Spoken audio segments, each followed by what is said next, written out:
금융권에서 돈 많이 빌린 대기업들이 제대로 빚을 갚을 수 있을지 은행들이 평가를 해본 결과 32곳은 구조조정을 해야 한다는 결론이 내려졌습니다. 업황 자체가 힘든 조선, 해운 같은 이른바 취약업종이 절반 이상이었지만 전자업종도 5곳이나 포함됐습니다. 박진영 기자입니다.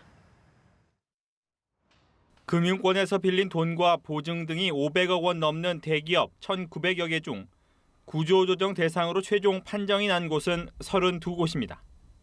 작년 정기평가 때보다 3개 줄었지만 차입금, 보증 등을 더한 신용 공여액은 170% 넘게 늘어 20조 원에 육박합니다.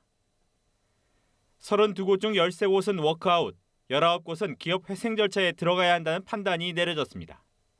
한진해운, 현대상선, STX-조선해양, STX-중공업 등 이미 구조조정을 진행하고 있는 기업도 다수 포함됐습니다.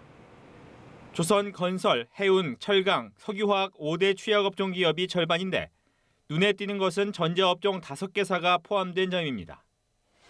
작년에도 7개사가 포함됐는데 삼성, LG 같은 대형업체를 빼면 부품업체를 중심으로 전자산업 사정이 심상치 않다는 증거입니다.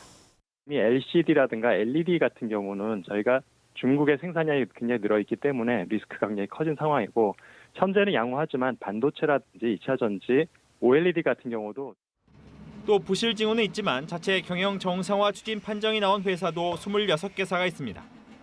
당국은 이들 기업이 자체 경영 개선 프로그램을 제대로 이행하는지 감시할 계획입니다.